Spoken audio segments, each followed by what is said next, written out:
Olá, todos, todas, todes.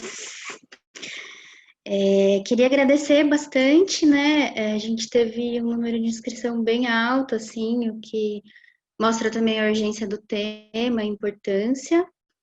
Enfim, a gente tem um público bem diverso aí, tanto do ponto de vista racial, quanto do ponto de vista das organizações, né, terceiro setor, universidades, consultores, consultoras, muita gente já que trabalha com avaliação. Eu queria pedir para vocês, avisar vocês também, que a gente está gravando a conversa, porque a ideia é depois disponibilizar isso.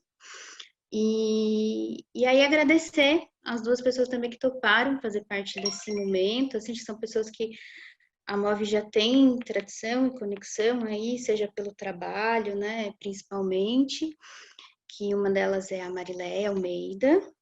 A Mariela é doutora, né, em História pela Unicamp, ela é pesquisadora com foco em gênero e raça, interseccionalidade, também foi professora de educação básica, né, por muito tempo.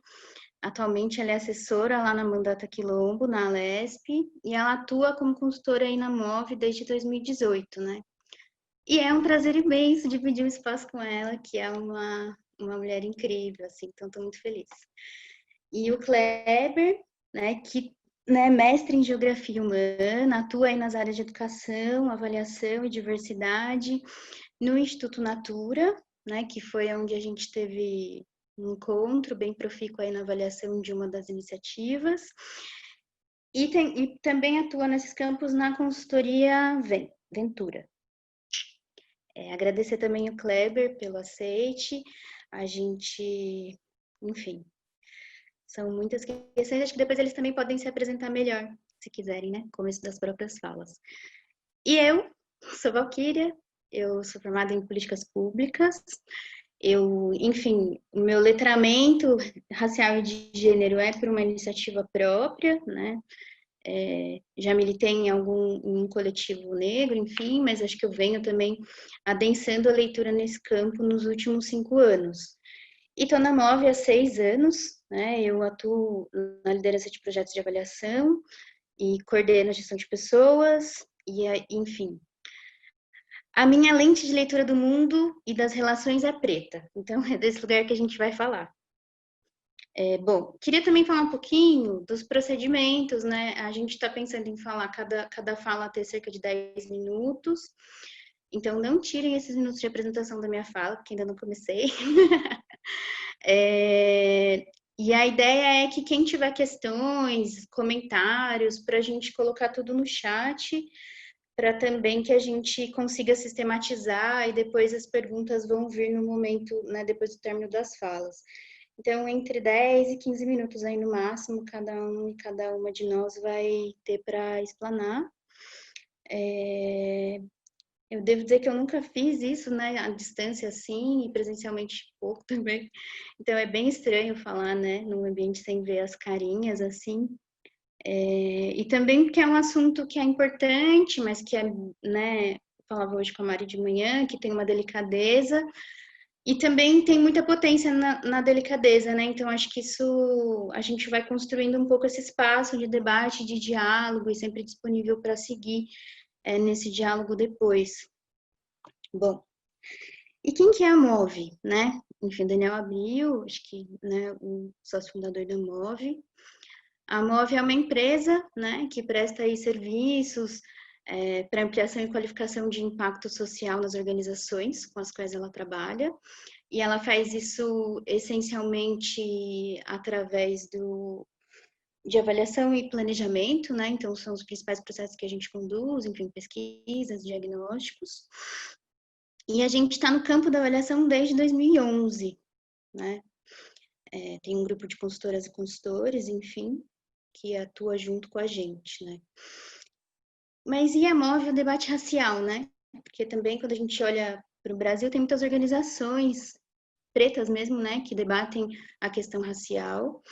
Enfim, a gente poderia citar muitas delas aqui, né, o próprio CERT, o Guielé 10, a Crioula, e tantas outras. E a MOVE, ela tem se aproximado, né, de uma maneira bem interessante nos últimos anos desse debate, né? Acho que ele é um debate, a MOVE não está alheia a essa questão, mas ela é uma instituição na sociedade atual, né? Então, ela também está sujeita a todas as questões estruturais dessa mesma sociedade. Então, nos últimos tempos, a MOVE, né, já há 5 anos, 6 anos, ela tem aí um grupo de gênero que é formado por mulheres, principalmente, que debate as questões de gênero, e aí a gente foi trazendo a questão de raça como algo que precisava, né, de fato, ter um olhar institucional estrutural, né, isso quer dizer institucionalmente, né, porque a gente vai falar aqui desses dois lugares hoje, um que é o debate como se dá a questão racial dentro das organizações, né, sem pretensão de esgotar, e o outro é como isso acontece nas propostas de trabalho, né, na nossa prestação de serviço, que aí é onde se insere o debate de avaliação antirracista. Do ano passado, em 2018, final de 2018, a gente teve um planejamento onde a questão racial ela veio com muita força já, fruto de algumas questões e embates mesmo, né? Acho que isso é sempre, os movimentos eles são sempre, não dá para a gente negar o conflito e o embate, né? Dessa questão no âmbito de qualquer localidade, na MOVE não seria diferente, mas com uma abertura, né? Para a gente também construir. Então isso vem à tona no planejamento e a gente a organização acolhe, né, de alguma forma, e a gente começa a instalar um processo de contratação de ação afirmativa, né, na MOVE, então, que é uma organização que sempre teve consultoras, grande parte, né, pessoas brancas, inclusive na sua equipe interna. Então, a gente começa a fazer esse processo de ação afirmativa para consultores e consultoras e para a equipe interna. Hoje a gente tem uma equipe interna que ela é 50-50, o que é bem relevante, né? A gente estava num outro patamar no ano anterior, né? A gente tinha aí 20%, então acho que isso é bem relevante. E a gente traz consultores e consultoras negras, né? Para dentro dos processos, para a equipe da MOVE. A gente trabalhou ano passado com 5 consultoras e consultores negros, a gente tem uma equipe mais ou menos de 12 pessoas, né, na MOVE hoje. Consultores e consultoras umas 7, 8, mais essas pessoas que chegaram, né, então... e aí, a partir disso, a gente fez esse movimento institucional e a gente começou, então, de que forma isso extravasa para a prática, de que forma a gente conduz avaliações numa perspectiva antirracista, ainda não com esse nome, né? A gente é uma construção sempre. E a gente começou esse ano, né, um processo de letramento racial da equipe, né? Então, entendendo que a gente precisa nomear as questões para passar a vê-las, né? Que acho que isso é também disso que a gente vai falar, e acho que a Marileia vai falar bastante desse aspecto, assim, de letramento, né?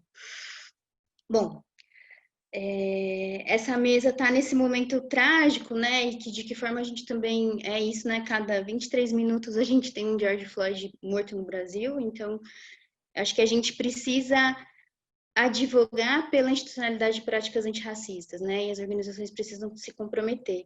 Então, vamos começar pelo quinhão que nos compete, que é a MOVE, né? No meu caso, que me compete as pessoas que trabalham na MOVE. Acho que tem só uma ponderação, e aí sim começo a iniciar minha fala. De novo, agradecendo as pessoas, né? Algumas pessoas entraram agora. A ideia hoje é a gente falar sobre avaliação antirracista, e não tem muito como a gente trazer essa perspectiva sem a gente conceituar o que a gente está falando, o que a gente está falando de racismo essencialmente aqui, né? Qual é a conceituação? E para isso, acho que tem, né, o jurista, acho que todo mundo conhece, o de Almeida. Quem não conhece terá a oportunidade, ele vai estar no Roda Viva na segunda-feira, né? Ele apresenta 3 concepções sobre racismo, né? Uma individualista, uma institucional e uma estrutural, né? Então, a individualista, ela diz desse lugar, né? Do indivíduo, então, o ato de racismo, ele é uma imoralidade, né? Então, não há vínculo com as sociedades e instituições. É um desvio de conduta e, por isso mesmo é o caso da maçã podre. Se a gente tira ela, tá novo e a gente segue livre do racismo. Na segunda concepção, a gente está, né, olhando para a concepção institucional, né? Então, o racismo ele é resultado da forma das próprias instituições funcionarem, né? E as instituições também espelham a sociedade, né? Que é esse âmbito mais institucional do racismo, estrutural do racismo. Então, como as instituições estão aqui, né, nesse plano terrestre que a gente está, elas carregam os conflitos. Então, elas são atravessadas pelas questões raciais, porque o conflito racial ele é inerente à sociedade brasileira, né? Desde que ela foi criada no imaginário, né, e descoberta, entre aspas, enfim, e os primeiros navios negreiros chegaram aqui, então a gente tem um conflito racial instalado, e as instituições respondem a ele e o reforçam e reiteram, né, pelas suas práticas, pelas suas políticas, e aí a gente pode falar, né, pensando na instituição, organizações, empresas, formas de contratação, políticas não ditas. Então a gente está falando desse lugar, né, dessa concepção institucional do racismo. Mas, Val, e a avaliação? Acho que essa é uma pergunta, e é essa pergunta que a gente quer trazer. É claro que o debate sobre a questão racial e sobre os aspectos de contexto e culturais, né, a avaliação não é alheia a esse debate, né? Os avaliadores e avaliadoras do campo têm essa preocupação, olham para isso, constroem metodologias para lidar com essa questão no âmbito dos seus trabalhos, né? E aí eu fiquei pensando em como começar essa conversa, né, no campo da avaliação. Em 2018, a Fundação Itaú Social trouxe o Michael Patton, né, para o Brasil e para o Seminário Internacional de Avaliação. Ele é um dos principais autores, né, no campo da avaliação. Enfim, ele tem uma produção bem vasta. Inclusive, ele tem um livro, né, Pedagogia da Avaliação, com Paulo Freire, que é um livro bem recomendável para quem não conhece e tem interesse. Né? O nome do livro é Pedagogia da Avaliação e Paulo Freire, Incluir para Transformar. E tem bastante relação com o debate de hoje, a gente não vai se deter nesse livro especificamente, mas ele tem uma filiação e uma defesa, né, da avaliação como uma ferramenta para transformação social. E aí a gente pode pensar que transformação é essa, né? Mas o que eu queria destacar mesmo da fala dele é que ele, nesse seminário de 2018, ele fala sobre a ideia de pensamento avaliativo, né, que era o tema do seminário, enfim. E isso para ele o pensamento avaliativo, né, uma das possibilidades de entrada, uma das possibilidades de entrada para o pensamento avaliativo é refletir sobre como as pessoas fazem julgamentos, né, como elas analisam os fatos e a partir daí como se parte para a transformação, né. E a avaliação como prática profissional, ela produz julgamentos a partir da análise de fatos, né? Tem avaliadores nesses processos mediados pelas suas próprias leituras, né? Então, são pessoas que, ainda que tenham um preparo técnico, elas têm um olhar, elas vêm de um lugar, elas falam desse lugar. E essa ideia é importante, né? Elas têm as suas próprias filiações epistêmicas, acadêmicas, metodológicas. E aí a pergunta que fica, né, é quem escolhe os fatos que devem ser analisados? Né? Então, a gente que trabalha com avaliação e recebe as demandas, né, faz essa construção conjunta com o cliente, com a organização, com as pessoas que querem avaliar. Então, enfim, eu estou um pouco nervosa. E se as avaliações, elas constroem análises, né, sobre determinada realidade social, pode ser um projeto de educação, avaliei muitos projetos na área de educação, na área de assistência social, uma iniciativa social, uma política pública, enfim. E se a gente parte desse pressuposto, né, que a gente colocou agorinha, né, de que a gente vive uma sociedade racista, então a gente tem um fato, né, que o racismo ele está em todos os processos, projetos, iniciativas, relações. Né? Então, quando a gente desconsidera essa lente racial nos processos de avaliação, a gente pode estar, e provavelmente estaremos, ocultando os privilégios e desigualdades impostas pelo racismo, né?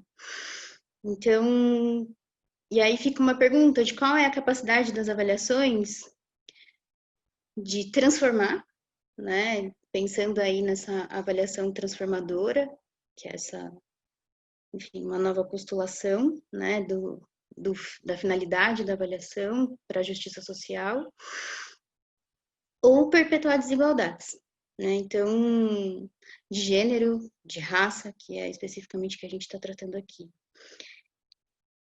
E a gente só percebe, né, que a dimensão da linguagem e da cognição, né, a gente só consegue perceber algo quando a gente tem um nome para o problema e para o desafio, né? Então, por isso que eu vou falar muitas vezes raça, racismo, enfim, porque acho que isso é nomear o tempo todo para a gente não esquecer, né? E no campo da avaliação, propriamente dita, né? Quais são as abordagens que existem, o que já foi pensado, né? Eu não estou aqui também falando que ninguém nunca falou sobre isso, que as instituições avaliadoras e avaliadoras do campo não olham para essa questão, mas tem um convite, um apelo para que isso seja estrutural e uma abordagem que possa permear todos os processos, né? Então, acho que um exemplo interessante é a Culture Responsive Evaluation. Ela foi construída, né, por vários pesquisadores e pesquisadoras e na liderança do Stafford Hood, que é da Universidade de Illinois, isso mais ou menos em 1998. E ele postula um pouco, né, que a avaliação envolve não responder apenas o próprio programa, mas também ao seu contexto cultural, né? Então ele traz essa dimensão que não é só o resultado imediato daquela iniciativa, daquele projeto, mas como aquela iniciativa, aquele projeto responde ao contexto onde ela está inserida, né? De que forma ela lida com as tensões que estão colocadas naquele ambiente. E isso está relacionado tanto à vida, às experiências da equipe do próprio programa e das partes interessadas, né?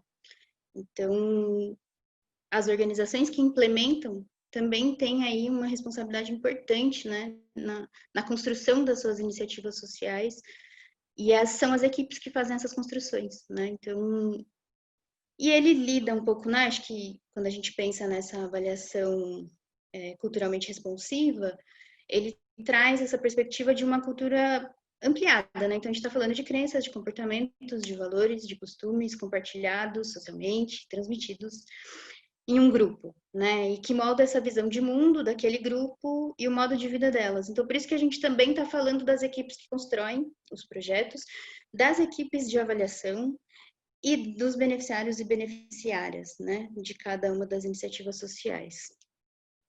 Então, eles têm um compromisso, né, bem semelhante com uma investigação qualitativa crítica. Tem uma... eles vão, enfim, né, os filiados a essa abordagem, digamos assim, eles advogam por uma avaliação além da descrição, né, da intervenção, buscando, de fato, essa questão das mudanças sociais progressivas, né, além de posicionar, acho que é importante trazer isso, além de posicionar o trabalho como um meio pelo qual se enfrenta as justiças na sociedade, né? Particularmente a marginalização das pessoas negras, né? Só apontando que o Stafford Hood é um professor negro, né? Acho que também é importante a gente trazendo essas referências.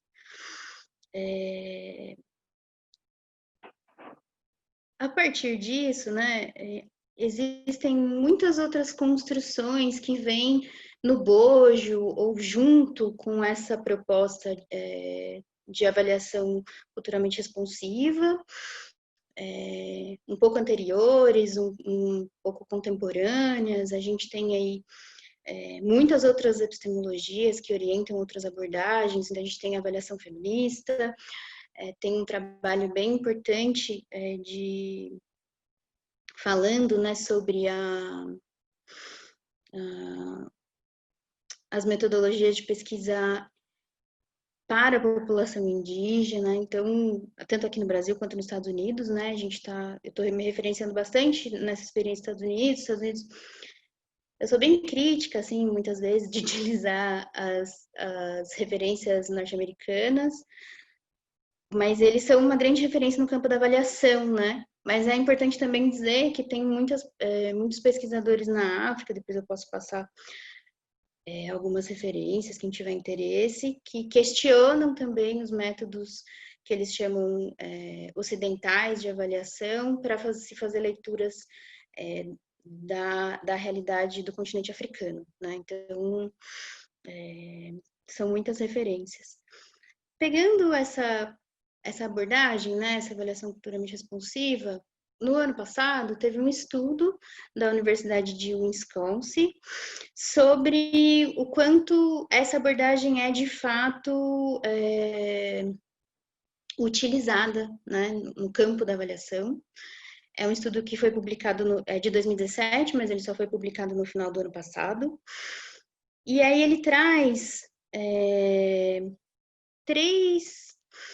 três grandes achados, enfim, eu vou trazê-los aqui porque acho que é importante, né? Foram, acho que 45, 46 avaliadores e avaliadoras participantes. Então, eles fazem um estudo com avaliadores e avaliadoras, né? Não é uma avaliação de um projeto de uma iniciativa, é com o campo que tem como profissão a avaliação, né?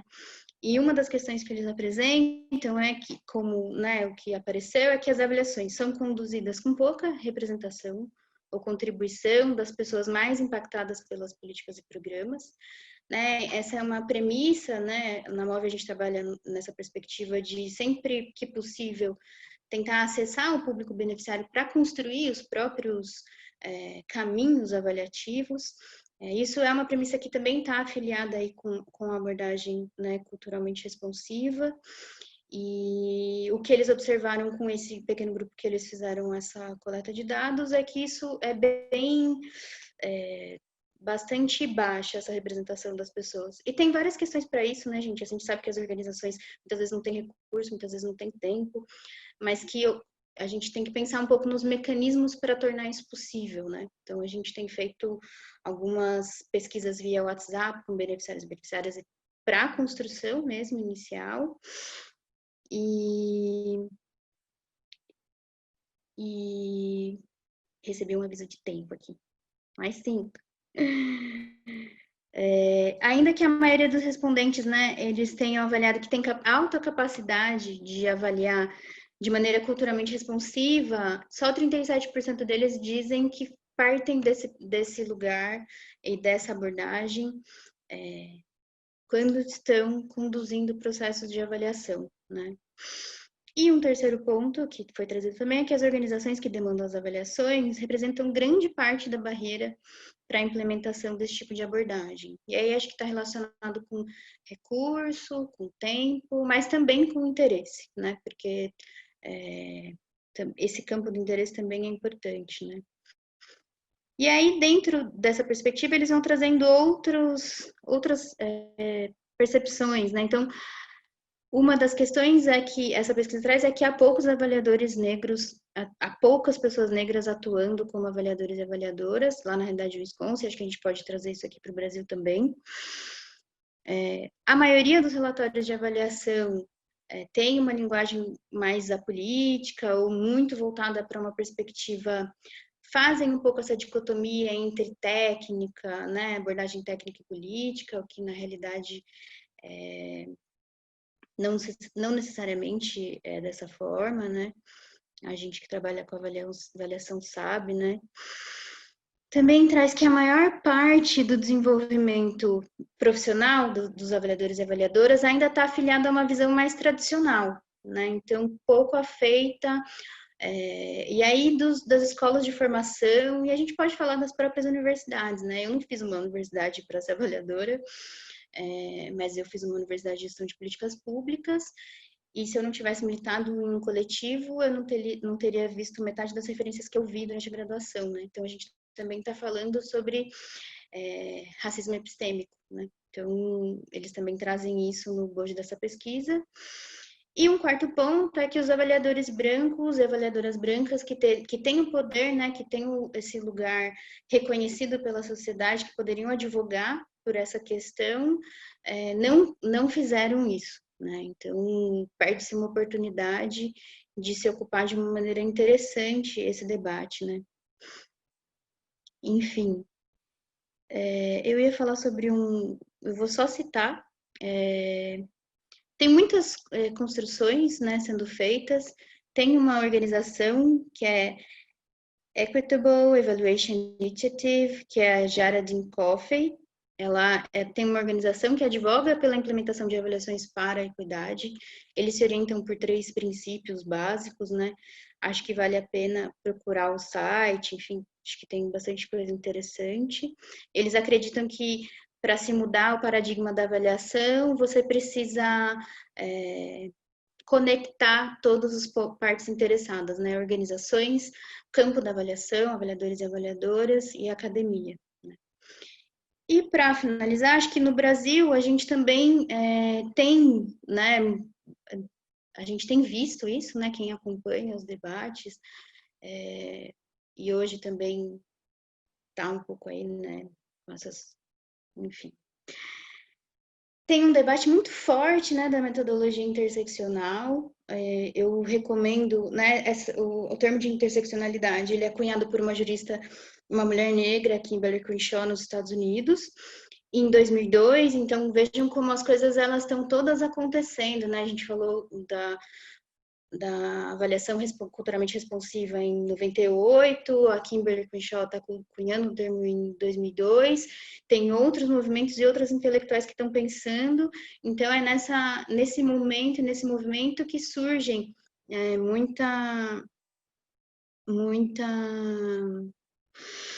uma efervescência dessas questões todas, né? Inclusive embates metodológicos, né? E aqui no Brasil tem várias pesquisadoras, na realidade, né, que partem da metodologia interseccional. Quem não conhece, eu recomendo muito a Carla Cotirene. Ela tem um livro na coleção, né, da Jamila Ribeiro, Feminismos Plurais, e ela lançou um livro agora com a tese dela de doutorado. Né? Ela traz a interseccionalidade, ela chama de uma sensibilidade analítica, né? Deixa eu só, porque eu tenho uma anotação, né? Que traz à tona essa colisão de estruturas, né? Que é a interação entre as diferentes formas de subordinação, né? Então, como gênero, raça, classe, sexualidade, como essas coisas elas combinadas, quais são os lugares sociais que as pessoas assumem e sempre partem desses lugares, né? Para ser quem são, para estar onde estão, para falar, para se posicionar, para construir metodologias, para desenvolver avaliações, para realizar análise de dados. Bom, não tem muita novidade, assim, tem muita gente que é bem filiado aí ao campo da justiça social, que tem isso, né, como um discurso e tem muitas práticas também. Né, sensibilidade ao contexto, participação da população beneficiária no momento da formulação, a leitura e reconhecimento das estruturas de poder, o reconhecimento do racismo enquanto estruturante das relações. Talvez esse ponto seja o que a gente tenha menos... não vou colocar no campo do desejo, mas que a gente tenha mais recentemente reconhecido, né, a despeito de todo o movimento negro construir e o tempo todo gritar para a gente que isso está acontecendo, né? Se não tem novidade, por que é tão difícil a gente instalar uma perspectiva antirracista na avaliação e em qualquer outro processo, né? Porque a avaliação, ela é um processo, né? Ela é uma atuação, mas ela, assim como tantas outras, né? E aí, se a gente volta lá para o racismo institucional, a gente, né, pega essas organizações que estão mesmo cegas ou com pouco repertório para enfrentar essa questão, né? Então, a partir dessas reflexões, acho que essa mesa não tem ai, caramba! Essa mesa não tem a pretensão de estruturar para vocês aqui, apresentar uma super abordagem, mas de trazer contribuições, né? E eu elenquei alguns pontos, né? O que a gente que seriam importantes de serem olhados quando a gente está nesse movimento de pensar e construir uma avaliação antirracista, que está afiliada a várias outras abordagens aí que eu já trouxe e que pode estar afiliada a outras ainda, né? O primeiro ponto está na composição da equipe, né? De fato, tem uma questão sim de representatividade, ela é inegável, e a representatividade, ela é importante tanto também do ponto de vista de conexão, né, com o público de beneficiários, né, pensando que grande parte das iniciativas sociais atuam com populações negras, marginalizadas muitas vezes. Então, essa representatividade da equipe, ela é uma representatividade que abre caminhos outros para o diálogo, né, a partir do reconhecimento de si próprio, né. Então, eu tenho possibilidade de narrar algumas experiências, não, a ideia não é fazer isso, mas de reconhecimentos de pessoas me falarem questões que não necessariamente eu estava ali para, né, não estava no meu roteiro de pesquisa, mas isso impacta o resultado do projeto, né? Então, e aí sempre surge uma questão, então só pessoas negras podem realizar e né, implementar avaliações antirracistas. Acho que o primeiro passo é que a luta antirracista tem que ser da sociedade, né? Assim, a população negra está na frente de luta há muitos anos, e enquanto a sociedade não entender que isso é uma frente importante, né, de enfrentamento muito feroz, a gente não consegue mudar, né? Tem aí questionamentos que eu tive com a Marilé, se numa sociedade capitalista a gente consegue mudar isso, mas enfim, não é debate para hoje aqui, mas não, né? Mas o que é preciso para que qualquer pessoa possa conduzir uma avaliação antirracista é um letramento, né? E acho que esse é o ponto que a Marilé vai trazer, assim, porque o letramento racial, né, que é de fato acessar as biografias, entender, ler, estudar, né, gente? A gente estuda sobre avaliação, sobre abordagem, sobre técnica, sobre metodologia, sobre ferramentas, sobre um monte de coisa, e na hora que a gente fala, meu, vamos estudar ali a questão racial. Ah, mas, pô, fica aí com você. Eu não tô falando que todo mundo tem essa posição, não. Na MOVE mesmo a gente está se propondo a fazer esse movimento.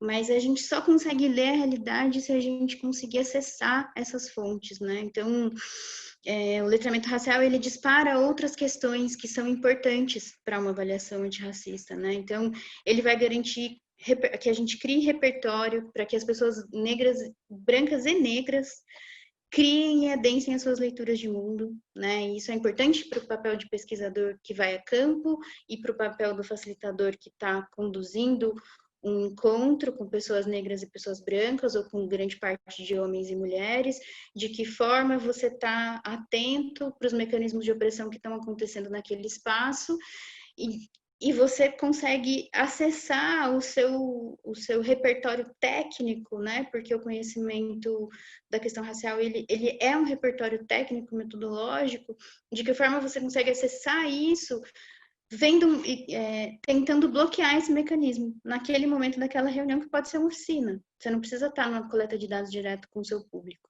né? Então, isso também é importante, né? Para reconhecer situações de opressão. Outros dois pontos que acho que a Marilé vai falar bem mais sobre letramento, ainda bem. Outro ponto é uma linguagem antirracista e antissexista. A gente pode construir guias, a gente está construindo um na MOVE, inclusive, com o apoio da Supertânia, apoio não, liderança.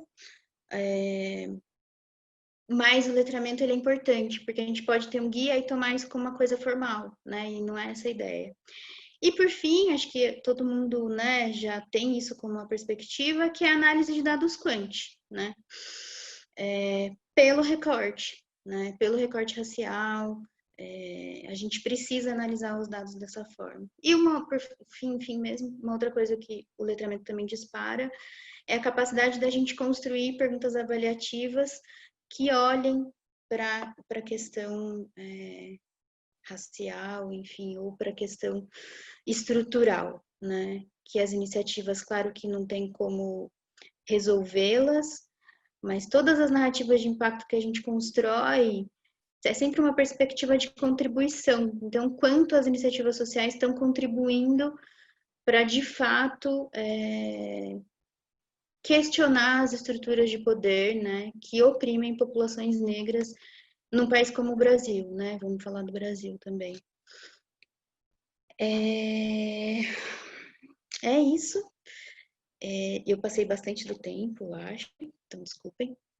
Eu também queria agora chamar a Marileia para falar com vocês. Começo aqui saudando a todo mundo que está aqui. Muito obrigada, né, por vir e pela abertura de querer tratar do tema. Agradeço a Move pelo convite, agradeço os meus companheiros Kleber e Valquíria pela parceria, e eu vou ficar de olho aqui no chat em relação à qualidade do áudio e tudo mais, porque eu não estou entendendo exatamente por quê, mas a minha internet hoje está muito ruim, né? Ontem mesmo eu fiz uma atividade e não tive problema, então eu vou ficar atenta aqui caso vocês não estejam me ouvindo muito bem. Então, eu acho que puxando, né, um fio já sobre o que a Val está falando. Então, quer dizer, só então para fazer uma brincadeira, né, já que a gente está aí reinventando a virtualidade, eu vou ficar como se fosse um podcast, né? Vamos fazer de conta que que vocês estão agora no podcast, e o podcast é minha voz. Enfim, só para também descontrair, né?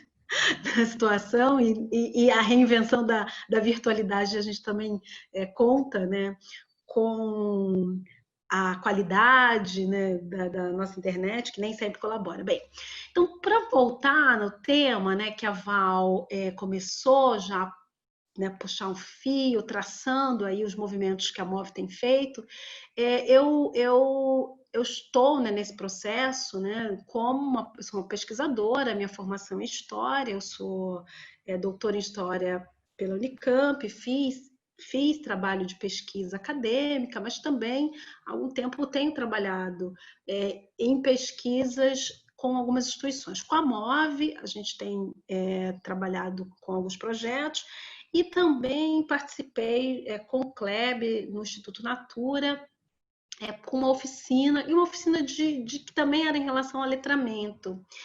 Bem, a Val já colocou o ponto, que é o ponto de partida, né? O ponto de partida para a gente pensar uma avaliação antirracista é pensar que quando a gente não identifica o problema, a gente não tem como resolvê-lo. Então, uma abordagem, né, a gente está falando uma avaliação antirracista, mas a gente vai falar bem até também sobre uma avaliação antirracista, mas que está pressupondo uma abordagem interseccional. E aí uma abordagem interseccional, como o Val falou muito bem, que se trata justamente de uma lente analítica, né?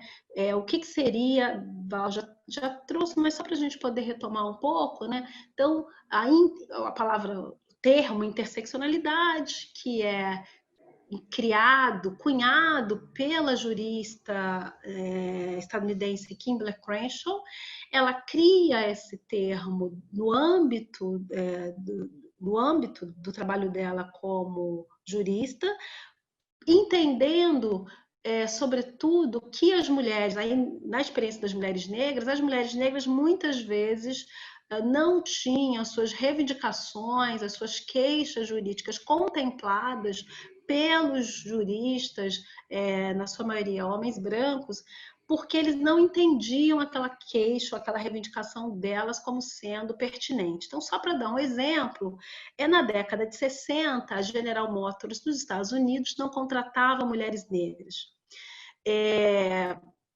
Acabava não contratando mulheres negras porque na hora de contratar negros, eles contratavam homens para a linha de montagem. E na hora de contratar mulheres, elas contratavam mulheres para áreas de de secretariado, alguma coisa nesse sentido. Então, várias mulheres negras vão entrar em ação, entram em ação judicial e perdem a causa. Perdem a causa porque os juízes não viam ali uma injúria, um problema de discriminação racial, nem tampouco de gênero, já que as mulheres estavam sendo contratadas e os homens também. Então, a Kimberly cunha o termo interseccionalidade para pensar que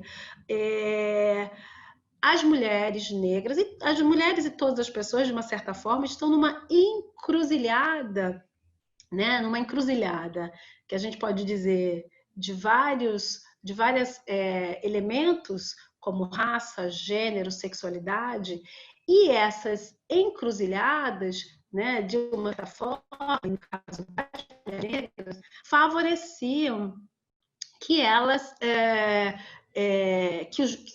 como não havia um frame, né, como não havia um conceito para perceber que ser mulher e negra naquela situação colocava as mulheres negras em desvantagem nas decisões judiciais, favoreceu que a Kimberly cunhasse esse termo, mas é bom dizer que antes da Kimberly Crenshaw, no final da década de 80, outras pesquisadoras já usavam uma abordagem interseccional, dentre elas aqui mesmo no Brasil, a Lélia Gonzalez, né? A socióloga Lélia Gonzalez já trabalhava com essa abordagem. Bem, dito isso, então, né, que pensar uma avaliação numa metodologia interseccional como uma lente analítica, e uma lente analítica, ela, né, para a gente poder sofisticar os nossos olhares, a gente precisa do que também o campo da sociologia tem chamado de letramento. Mas antes um pouquinho da gente falar exatamente, né, o que significa o letramento racial, é importante dizer que a gente está falando de relações. Por que letramento? A gente fala de relações de gênero e de relações raciais. Estamos numa sociedade que estamos em relação, né? Pessoas negras e brancas estão em relação, homens e mulheres, pessoas cis e trans estão em relação. Então, aqui hoje a gente vai falar um pouco mais pensando sobre o letramento racial, mas eu gostaria de convidá-los, né, a ficar com o pensamento em riste de que o que a gente está falando para as relações raciais, do letramento racial, serve também para a gente pensar as outras diferenças de gênero, diferença de sexualidade, diferença etária. Bem, então, para começar, o que seria, então, o letramento racial? O letramento racial, em suma, seria uma competência de utilizar a linguagem adequada para a situação social necessária. Então, em suma, seria isso, né? E seria um conjunto de práticas que pode ser caracterizado como uma espécie, assim, vamos pensar, uma espécie de alfabetização racial, né? A fim, obviamente, que as relações raciais não reproduzam práticas racistas. Veja bem, a Val já no começo já nos falou sobre as diferenças entre racismo na sua abordagem individual, institucional e estrutural. É muito importante quando a gente fala de racismo e de relações raciais, a gente tire o aspecto moralizante dessa discussão, né? que inviabiliza muito, como se o racismo fosse um problema de um indivíduo que tem uma moralidade distorcida ou uma consciência distorcida. Bem, o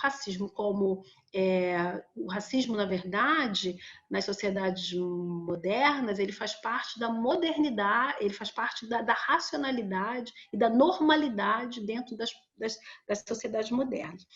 Então, o que eu vou falar aqui, que eu vou trazer para vocês, ele está exatamente no livro da psicóloga Lilia Weiler-Schuckmann, Ardido Branco, o Branquíssimo, em que ela vai tratar sobre o tema branquitude, hierarquia e poder na cidade de São Paulo. E lá, algum momento, dado momento do livro, ela vai detalhar o que seria o letramento racial. Bem, então eu vou ponto a ponto aqui do que ela está chamando de letramento racial. Primeira coisa para o letramento racial, e aí nós precisamos pactuar se a gente quer fazer uma avaliação, se a gente quer ter práticas antirracistas e numa avaliação, numa perspectiva, uma metodologia interseccional, em que raça e gênero não é um recorte apenas, mas sim raça e gênero. A gente pensa como que as desigualdades de raça e gênero estruturam a sociedade brasileira. Então, o primeiro ponto, vamos para o primeiro. Reconhecimento do valor simbólico e material da branquitude. Esse é o primeiro ponto. Sem esse reconhecimento como ponto de partida, não tem nenhuma possibilidade de fazer uma avaliação antirracista ou uma metodologia interseccional. Então, vamos dizer o que ela chama de branquitude. Branquitude não é um indivíduo, branquitude é um dispositivo que produz desigualdades profundas entre brancos e não brancos. E aí no Brasil, pensando no Brasil, essas desigualdades se expressam pelo campo da estética, pelas condições sociais e, sobretudo, pelas posições pelas posições de poder que brancos e não brancos ocupam na sociedade. Então, primeiro ponto. Ponto 2, definição que o racismo é um problema social atual, né? Em vez de pensar só como um legado histórico. Ainda que nós sabemos que a racialização do mundo que é produzida na modernidade, né, a partir sobretudo do século XVIII e XIX, ainda que esses efeitos cheguem até nós, a gente precisa compreender que o racismo é um problema nosso, contemporâneo, porque ele se transforma. Se o racismo fosse a mesma coisa o tempo inteiro, ele se transforma, ele muda as suas formas, as suas tecnologias. Terceiro ponto, né, seria o entendimento de que as identidades raciais são aprendidas e não resultados de práticas. Então, vamos pensar, a identidade racial de ser branco é aprendido, identidade racial do que é negro é aprendido. E aprendido como na sociedade? Aprendido, por exemplo, pelos meios de comunicação, quando você liga uma televisão e vê uma tela de só, em pleno dia em que os conflitos raciais estão acontecendo no mundo, o Globo News me coloca uma tela de analistas e pessoas brancas para falar do racismo. E dentre uma das pessoas, uma inclusive que tem pensamentos que questionam a própria validade das discussões feitas por intelectuais e intelectuais negras, que não é de agora. Então, assim, a gente tem um acúmulo aí, é bom dizer, no Brasil, de intelectuais negras que estudam racismo. Acho que alguém perguntou, a Val falou, na verdade, é importante dizer que estamos todos num processo de letramento, mas também que haja um acúmulo realizado por muitos intelectuais negros e negras nesse campo. Bem, então esse é o terceiro ponto, né? Identidades raciais são aprendidas e resultado das práticas, né? Então, nas práticas sociais, as pessoas vão sacando qual é o lugar delas. Então, uma criança branca, ainda que ela não dentro de casa, ela não ouça os pais falarem nada de cunho racista, mas se ela estuda numa escola em que todos os professores são brancos, em que toda a diretoria branca e os funcionários que ocupam um espaço mais subalternos são negros, ela já percebe qual é o lugar social que ela ocupa, que ela tem que ocupar. Ela vai ocupar sempre o lugar junto aos pares dela, o lugar de comando, o lugar de visibilidade e os negros, os lugares de subalternidade. Bem, quarto, que a Val também já falou, e é muito importante, eu vou ficar aqui de olho no chat. Quarto, que a Val já falou, a posse de uma gramática e um vocabulário racial que facilite a discussão de raça, racismo e antirracismo. olha, uma gramática. No processo de letramento e alfabetização, a gente vai aprendendo termos, a gente vai aprendendo termos, tanto que a própria palavra, a gente que vem de um país em que a etiqueta da democracia racial prevaleceu, estou dizendo prevaleceu quase que hegemônica durante muito tempo, porque nós estamos num momento em que de um governo, de um desgoverno, em que essa etiqueta caiu. Então, só para lembrar, hoje, né, o ministro aí da Educação, antes de sair, assinou um decreto revogando as cotas raciais na pós-graduação. Então, assim, então, o que eu estou dizendo? Antes, você ainda tinha uma etiqueta, digamos, uma etiqueta da democracia racial, que pressupõe, vou colocar com muitas aspas aqui, relações, pelo menos no plano da etiqueta pública, mais amistosa. O que a gente está vendo hoje são práticas deliberadamente racistas, né? Então, essa gramática, esse vocabulário, ele é extremamente importante a gente ir apreendendo essa gramática, porque, de novo, a realidade, ela não é transparente. Os conceitos nos ajudam a perceber elementos. Veja bem, há muitos conceitos dos quais nós usamos, né, que a gente já nem se dá conta, né, que são conceitos que foram cunhados por outras pessoas, por outros pensadores, que nos ajudam a ver coisas. Por exemplo, eu vou lembrar um deles mesmo, vamos pensar o conceito de feminicídio, né? Como que o conceito de feminicídio ajudou as mulheres a ver, a perceber uma prática de violência e de ódio cuja a motivação é o gênero, né? Como a palavra genocídio negro. O genocídio negro é uma expressão que nos ajuda a ver, né, uma forma de ataque cuja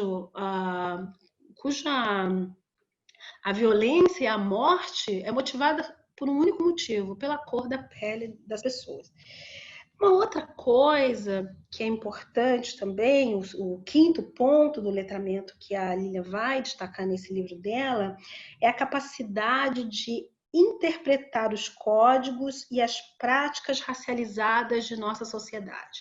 Então, o letramento racial, ele nos dá essa capacidade de traduzir e interpretar os códigos. Infelizmente, gente, o Brasil é um país que ele nos fornece sempre muitos exemplos, né? E a gente muito recente. Ontem, né, no Twitter, quem está acompanhando o Twitter viu que uma das hashtags que estava no Trend Top do Twitter era do Bombril. Então, olha só, capacidade de interpretar os códigos e produzir práticas racializadas na nossa sociedade. Se os criativos da Bombril tivessem letramento racial, se eles tivessem capacidade de interpretar alguns códigos, jamais aquela campanha iria ser feita, porque qualquer criança negra neste país já sofreu ataque racista comparando o seu cabelo a esponja Bombril. Isso para as crianças negras, isso é arroz com feijão. Então, me diga, por que esses criativos não perceberam? Porque eles não têm letramento com capacidade de interpretar um código e práticas racializadas. Então, essa incapacidade faz com que determinadas coisas absurdas como essa escapem. Então, mas o que isso tem a ver com as nossas avaliações, os nossos processos avaliativos? Quando a gente não tem a gente não vai construindo esse letramento, e aí eu digo nós, porque não é o fato de eu ser negra que eu nasci com esse letramento, né? Não é o fato de nós sermos negros que nós nascemos com esse letramento.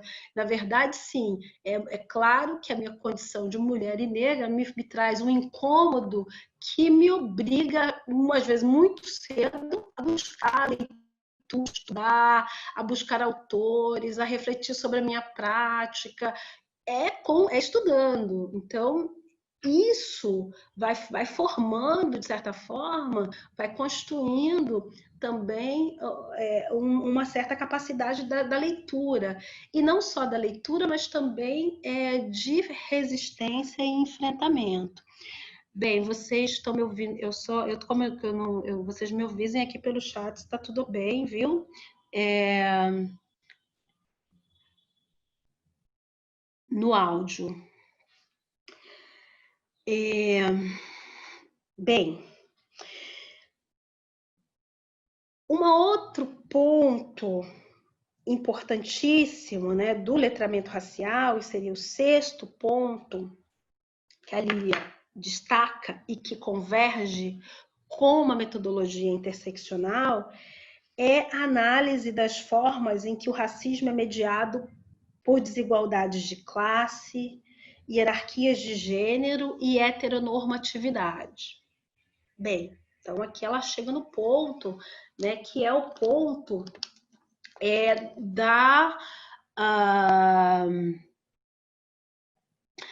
da interseccionalidade. Ela não está usando esse nome, mas ela está dizendo, né? E por que isso? Por que isso é importante? Porque nós estamos, olha só, chegamos no século XXI, né?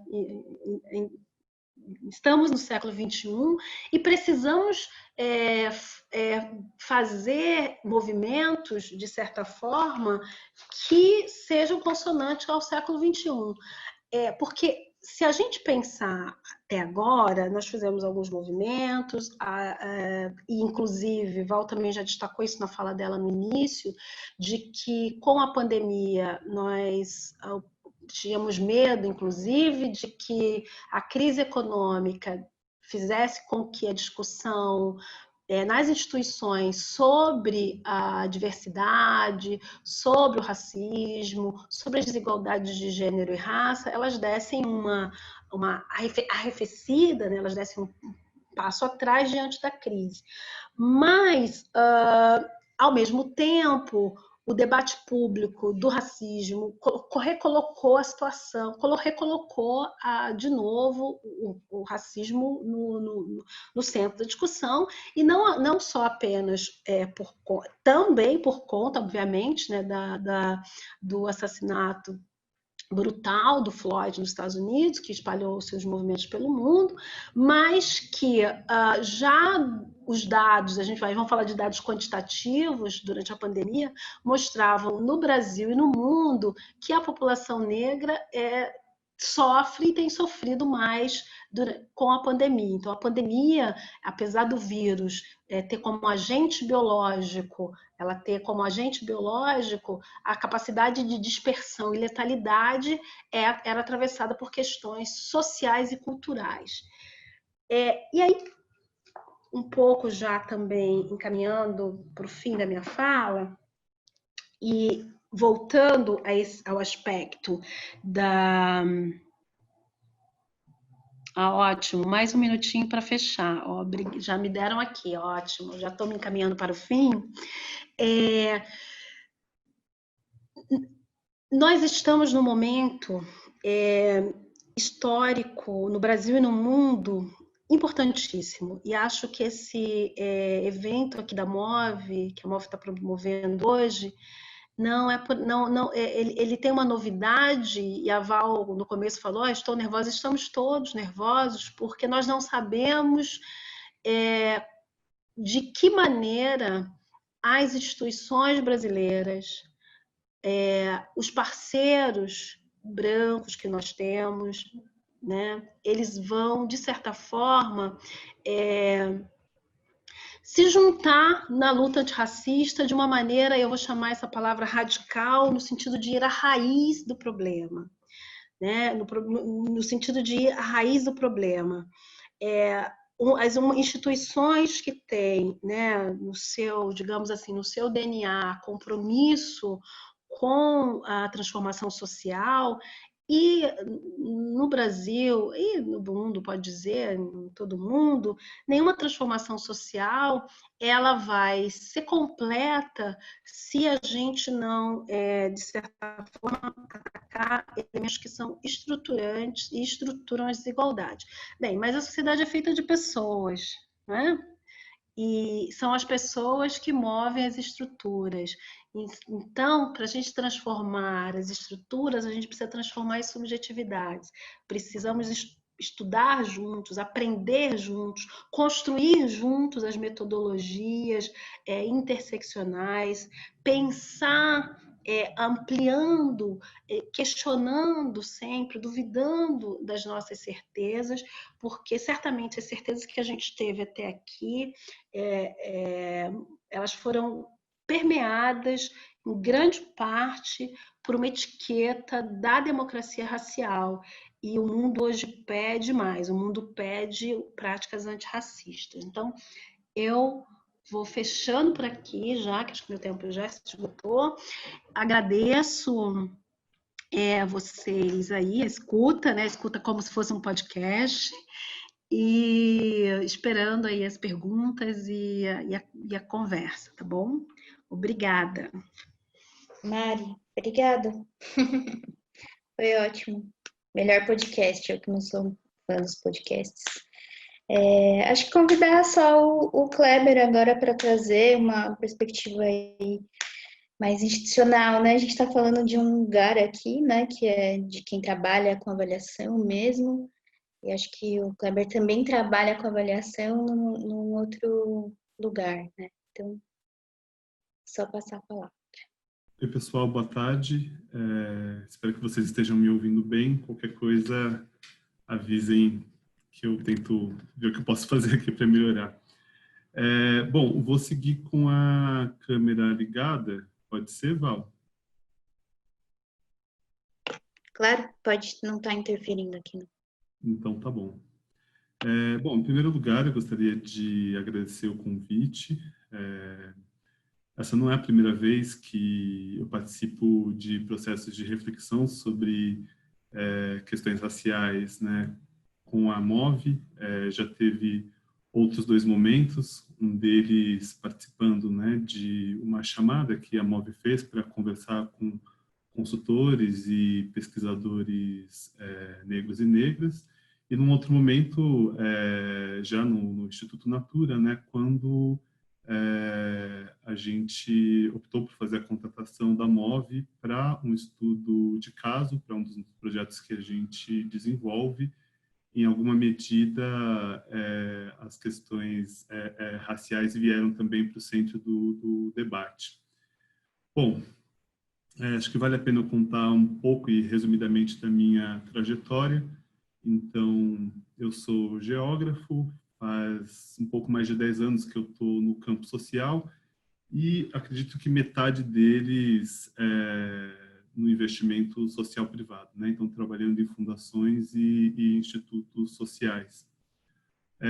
Vão fazer 3 anos que eu trabalho no Instituto Natura, e de 2017 a 2019, à frente dos processos de avaliação do Instituto, mas também compartilhando com as minhas colegas e os meus colegas a idealização de um grupo de diversidade dentro do próprio Instituto, para a gente, enfim, pensar as nossas práticas, as nossas culturas e estruturar uma política que desaguasse, além de outros fatores, em práticas antirracistas, né? Então, estou num movimento de letramento racial, comparado aqui às minhas duas colegas, a Val e a Marileia, que, enfim, né, acho que já estão pós-graduadas nesse tema. Eu estou entrando na graduação e um pouco nesse movimento do que a Marileia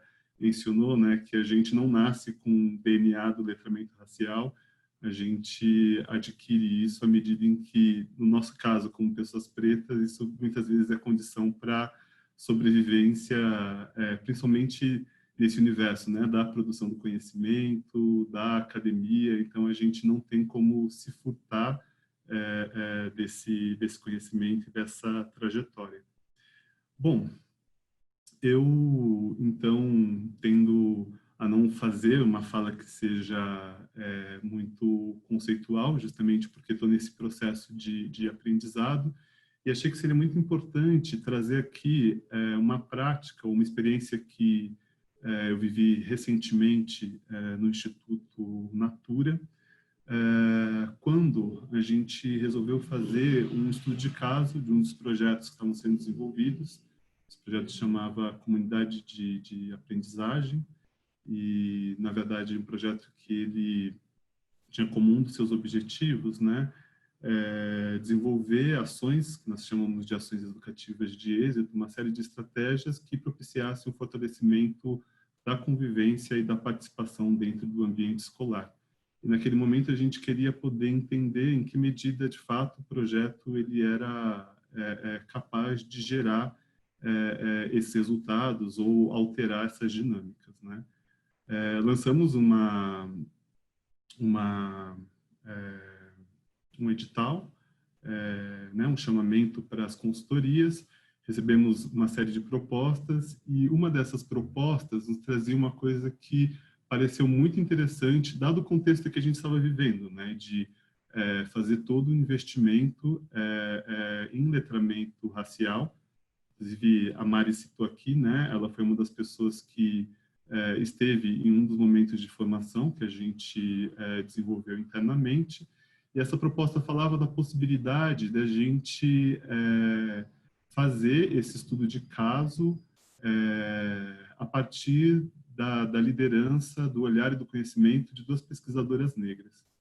Isso nos fez muito sentido naquele momento, e eu acho que sentido principalmente, ou talvez, né, em função de um processo que a gente estava construindo de conhecimento ligado à chave da representatividade, né, que a gente deveria se aproximar e valorizar cada vez mais consultorias que trouxessem isso como uma preocupação, né, ou, dito de outra forma, colocassem a questão racial como aspecto central para suas análises, para a sua observação e por aí diante. Bom, não é um merchan, mas essa consultoria foi a MOVE, e daí também o meu encontro com a Val e o reencontro com a Marilé, que foram as duas pesquisadoras que estiveram à frente desse processo, que ele foi bastante interessante para a gente, e não necessariamente porque ele foi muito bem sucedido. Daí, então, a gente tirou muitos aprendizados, porque eu digo isso, tiveram várias chaves de várias questões que, na verdade, naquele momento a gente refletia que eram importantes, e como eu mencionei, uma delas é da representatividade, daqui a pouco eu falo um pouco mais sobre isso, e outras chaves que foram caindo mais tardiamente do que essa proposta significava, né?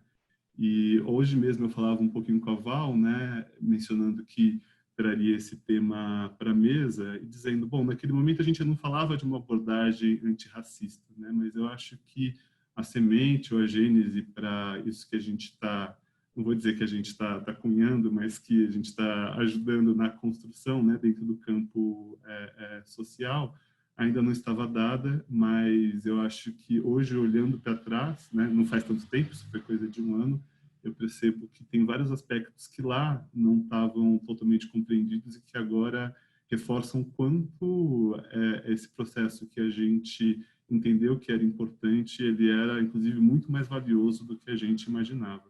E é sobre ele que eu quero falar com vocês agora. Bom, a primeira coisa, né, como eu mencionei, nos chamou a atenção fazer esse estudo de caso, valorizando, né, a liderança de duas pesquisadoras negras, porque a gente entendia que a questão da representatividade era algo extremamente importante, né? E esse entendimento fazia sentido para a gente, porque internamente a gente já estava discutindo também, né? Quando eu falo do lugar, né, do institutos e fundações de investimento social privado, enfim, né, vocês devem imaginar um pouco do perfil das pessoas que atuam nesse lugar, né? Então, a questão da representatividade é um problema, é um desafio que a gente está começando a enfrentar há pouco tempo, poderia dizer, né? Então, nos chamou a atenção e fazia todo sentido que a gente pudesse ter essas pesquisadoras nos ajudando. E talvez ali eu já saberia já imaginava que os ganhos poderiam ir além da questão da representatividade, né? Que, para além de ter, né, essas duas pesquisadoras liderando esse processo, ou por tê-las também, a gente poderia, inclusive, avançar no sentido de ter ganhos metodológicos com essa pesquisa.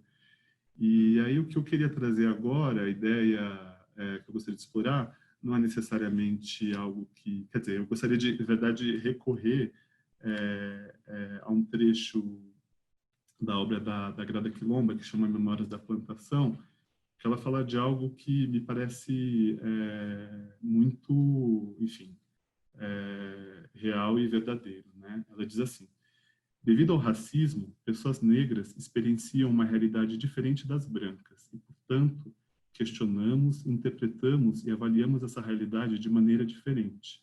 Os temas, paradigmas e metodologias utilizados para explicar tais realidades podem diferir dos temas, paradigmas e metodologias das dominantes, né? Fazendo referência às pessoas brancas. Então, para mim, era evidente que a gente teria uma nova forma de olhar para aquela realidade que já nos era próxima, né? A intervenção que a gente fazia nas escolas com aquele projeto, e que poder ter esse olhar do ponto de vista de duas mulheres negras poderia trazer para a gente horizontes que não tinham sido explorados até então, né?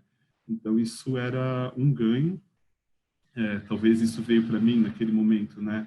Não era tão, como eu disse anteriormente, não era tão perceptível a riqueza disso, mas com o tempo a gente foi percebendo, e hoje, né, eu percebo o quanto isso era algo que a gente, inclusive, deveria ter explorado mais, valorizado mais, poderia assim dizer. E aí, então, para além da questão da representatividade, né, da gente ter um ganho metodológico, tinha uma outra questão que eu acho que já falava, e aí essa é uma chave talvez mais recente, né, que ter essas pesquisadoras nos apoiando era quase como se a gente conseguisse também, em alguma medida, dar um nó no racismo, né? No sentido de ter pessoas negras como sujeitos de processos de avaliação, de estudos, de pesquisa, e não somente como objetos das avaliações ou pesquisas, né? Infelizmente, esse é um lugar ainda muito comum dentro, não só, né, do trabalho das consultorias, dos institutos, enfim, né, da própria academia, das pessoas pretas serem objeto de análise e não serem investigadoras da realidade, né? Então, esse já era um ponto de partida extremamente interessante que a gente aliaria, né? Conhecimento, uma nova visão sobre o nosso objeto e, logo, um enfrentamento também ao próprio racismo, né? Então, é um processo que, por si só, ele já era totalmente político, né? Mas é claro que, como eu disse, essa é uma chave que a gente foi se dar conta tempos depois. E aí, um parênteses que eu gostaria de abrir agora, que é muito comum, né, quando nós, pessoas negras, né, pretas, falamos sobre racismo, ou que trazemos o debate do racismo, né, para os espaços de produção de conhecimento, uma certa associação como se esse conhecimento ele fosse muito subjetivo, pouco qualificado, como se a gente estivesse sempre falando das nossas dores e das nossas emoções, né, como se falar sobre racismo não fosse algo que cheirasse a conhecimento, né? E aí, mais uma vez, se reforça, né, que essa é também uma visão racista, né, ou um sistema de opressão sobre as pessoas negras, né? Um corpo negro comumente não é visto como um corpo inteligente, um corpo que produz conhecimento, que faz perguntas, né, que questiona a realidade. Então, eu queria poder aqui dizer, né, que para a gente não era só importante ter pesquisadoras negras que fossem sensíveis às questões raciais, mas porque a gente sabia também que elas traziam um conhecimento, e aí eu reforço, né, a ideia do letramento racial, que hoje eu entendo que seria muito importante para aquela análise que a gente estava fazendo, né? E aí eu queria aproveitar também, abrir um outro parêntese, para trazer um pouco nessa discussão sobre descolonização do conhecimento que a Grada Quilomba faz. Ela também traz um esquema aqui que, né, de palavras, ou do como o conhecimento da pessoa branca é vista e como o conhecimento da pessoa negra é vista, e que não são simplesmente categorizações semânticas, né? Então ela diz assim: quando eles e elas falam, é científico. Quando nós falamos, é acientífico. Então, o esquema seria, né, de um lado, quando a pessoa branca fala, o conhecimento dela é tido como universal, né? Nós negros falando, específico, né? De um lado, o objetivo, do outro lado, o subjetivo. De um lado, o neutro, do outro lado, o pessoal. De um lado, o racional, e do outro lado, o emocional. De um lado, o imparcial, do outro, parcial, né? As pessoas brancas dizem, né, que tem fatos, né? E falam que nós só temos opiniões. Elas dizem que tem conhecimento e nós temos experiências, né? Então, no final das contas, o que eu queria chamar a atenção, né, é do quanto essa é uma visão também, né, eurocêntrica do conhecimento, é uma visão, né, dominadora, né, que não reconhece, não abre espaço, né, para que a gente possa usar desse repertório, inclusive para fazer análises que possam ser mais amplas e complexas. Então, hoje eu percebo que tudo isso estava em jogo, mas talvez porque a gente também estava atravessando um momento de entender melhor, né, onde a gente se situava em relação a essa temática, talvez não tenha percebido a potência do que estava sendo trazido por essa consultoria. Bom, um outro ganho relevante que me parecia... Só um minutinho, que eu acabei abri tantos parênteses que acabei me perdendo aqui. Só um minuto.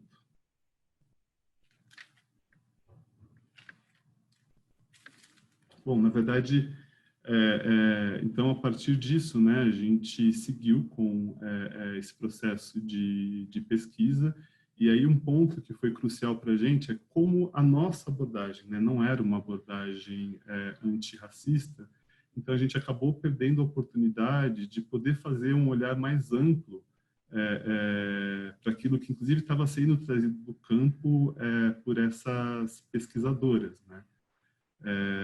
E é claro, né, que naquele momento também eu acho que a própria MOVE não tinha isso, né, algo totalmente formulado.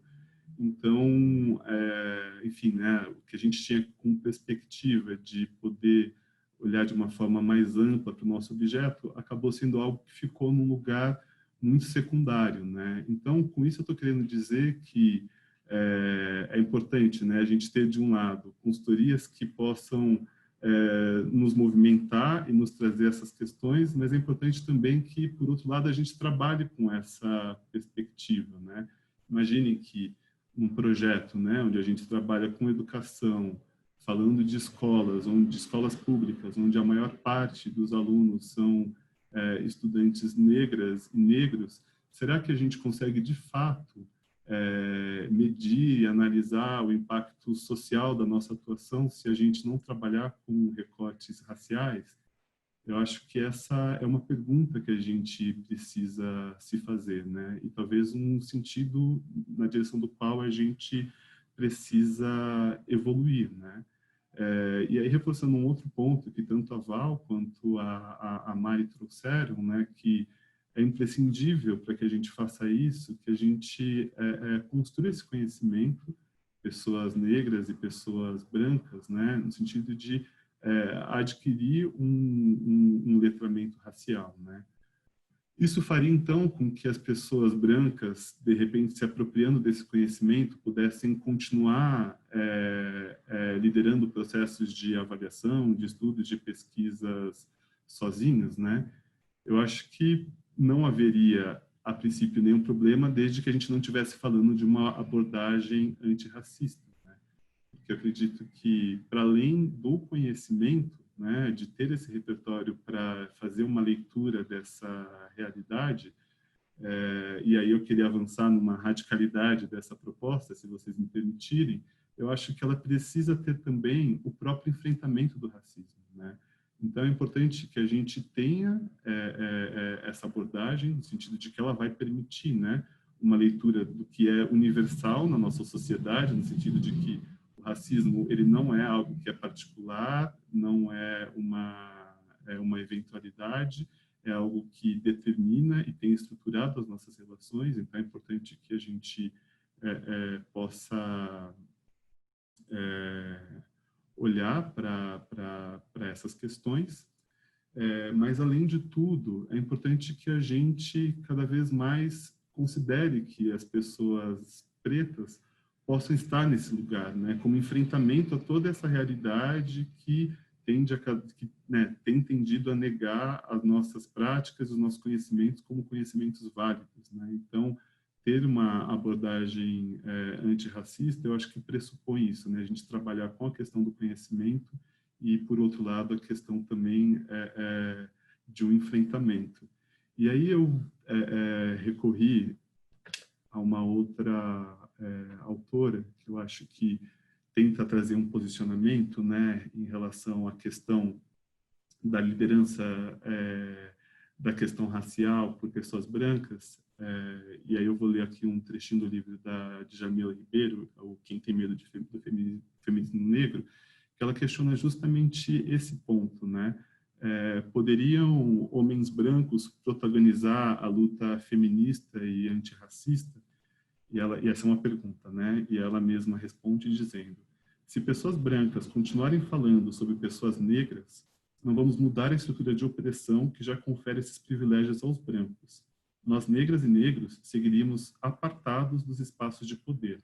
E nossa luta existe justamente por causa dessa separação, de modo que não podemos seguir apartados do movimento formado para combater justamente isso. Não perceber essa importância me faz questionar até que ponto se é aliado. Como negra, não quero mais ser objeto de estudo e sim sujeito da pesquisa. Se já estou fora de diversos espaços, um aliado veria a importância da minha fala sobre problemas que me afligem, em vez de querer falar por mim. É necessário usar esse seu espaço de privilégio para dar espaço a grupos que não o têm, porque esse privilégio foi construído em cima das costas de quem foi e é historicamente discriminado. Enfim, acho que todos esses pontos que eu trago, né, como eu disse, são chaves que naquele momento caíram, outras que foram cair depois, e que nesse momento eu fico percebendo que me parece que trabalhar numa abordagem antirracista, principalmente para institutos, né, como o Instituto Natura, que trabalham com a educação, que tem esse compromisso com a transformação da educação para as diferentes pessoas, é algo que é inegável, com risco da gente fazer sempre uma leitura parcial da realidade. Bom, é isso que eu queria trazer para esse debate. E, mais uma vez, agradecer Val, Marileia, pela parceria, que junto com a Djamila e a Grada Quilomba me fizeram companhia tão agradável e, ao mesmo tempo, enfim, tão mobilizadora nesses últimos dias. Obrigado.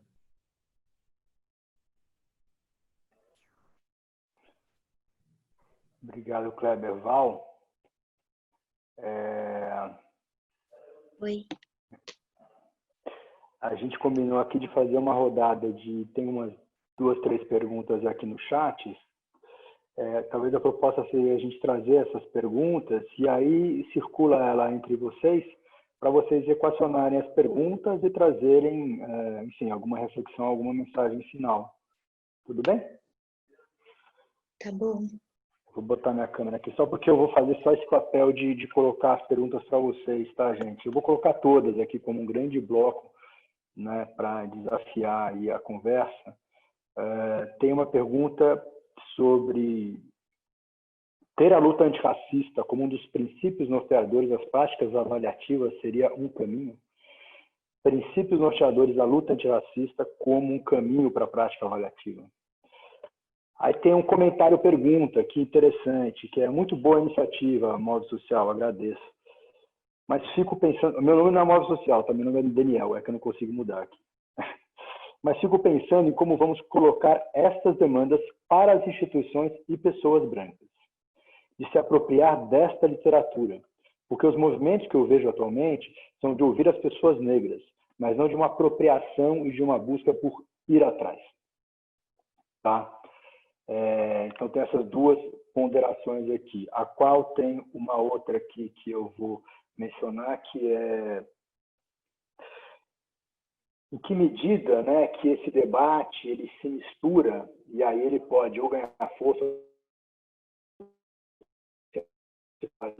mas com o debate internacional, né, que tem o nome de DEA, né, que é Diversity, Equity and Inclusion, em que se assume esse como um eixo meio que transversal para toda e qualquer avaliação, toda e qualquer pesquisa colocar. A pergunta que eu faço para vocês é, o tema do debate aqui, ele não é sobre diversidade, equidade e inclusão, ele é sobre uma avaliação antirracista. Então, o que diz essa narrativa? O que ela ganha? Né? E o que ela perde? Né? O que faz com que avaliações percam? Né? Essa seria a terceira pergunta. Teria uma quarta aqui que eu vou me permitir fazer, e passo para vocês, que é o seguinte. O Kleber falou de algumas propostas radicais, usou a palavra radical em algum momento. Então. Radicalmente, vocês três, que propostas vocês fariam para a gente avançar com essa agenda? Radicalmente, tá bom?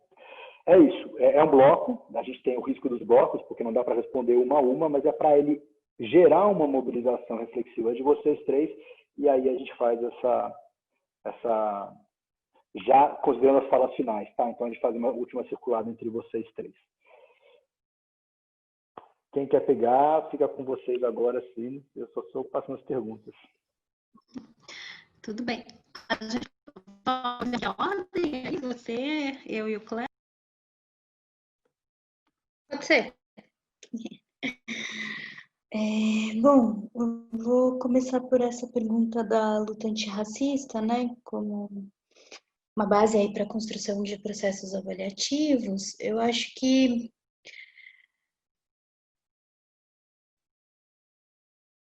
estou pensando só, gente, para estruturar o pensamento. Quando a gente pensa a luta antirracista, ela se dá em várias frentes, em vários campos, né? E para que ela seja possível também, existe, né? E existiu historicamente a construção... Coloca teu vídeo. Coloca teu vídeo. Verdade. Obrigado. Esqueci, estava tão aqui, mas não estou de pijamas. Acho que a ideia, quando a gente fala, né, de uma avaliação antirracista, é trazer de fato, né, toda a produção, né, no campo do antirracismo, no campo das epistemologias feministas negras, epistemologias negras, enfim, como base para se pensar processos avaliativos, né? A gente tem outras bases também, existem outras produções metodológicas, epistemológicas. A gente também não está falando de uma concorrência, né? A gente está falando de um paradigma, de um outro paradigma, né, para a construção das avaliações. Então, a luta antirracista bebe, né, ela porque é uma coisa cíclica, né, no mesmo momento que ela está acontecendo, as pessoas estão produzindo a partir do que se vive, estão construindo espaços acadêmicos, então eu quase não consigo separar, né, quase como se a produção teórica, epistemológica, negra, ela é uma das frentes de luta antirracista, né? Então, para mim, na minha perspectiva, uma avaliação uma coisa que a gente sempre fala, né, que a gente trabalha para qualificar e ampliar o impacto social das iniciativas, né? Será que a gente pode trazer por que a gente não inclui nessa perspectiva de impacto a dimensão racial, né? Então, quando a gente traz uma avaliação construída a partir dessa outra base epistemológica, enfim, isso é uma prática antirracista, né? Também. Então, para mim, a produção epistêmica, ela é parte da luta antirracista, né? Então, eu não consigo dissociar, e acho que sim, para a gente construir processos de avaliação, a gente precisa se apropriar.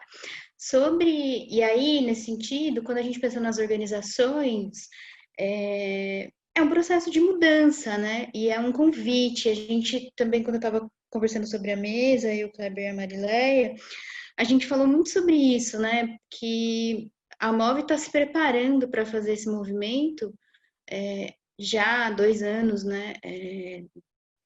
E aos poucos, né? Primeiro a gente trouxe pessoas, agora a gente está fazendo um processo de letramento. E as organizações também estão se preparando, porque seria também injusto dizer que não existem movimentos, né? Existem, acho que tem várias fundações, né, que têm revisto tanto a composição da sua equipe, quanto os projetos que são apoiados, mas tem essa chave da formação técnica, né? Porque acho que esse, para mim, é o grande pulo do gato, assim. Como que a gente consegue evidenciar que acessar esse tipo de base teórica precisa fazer parte da formação técnica dos quadros das organizações, né? E é claro que a gente não tem como controlar isso, não está na nossa governabilidade, né? Eu sei que as pessoas negras estão construindo espaços nessas instituições, né? As instituições, elas estão em processo de mudança, respondendo a algo que está acontecendo globalmente, mas seria injusto dizer que isso está sendo feito a despeito das pessoas negras que estão lá dentro, né? Todas elas, grande parte das pessoas que eu conheço que estão em organizações, travam lutas cotidianas.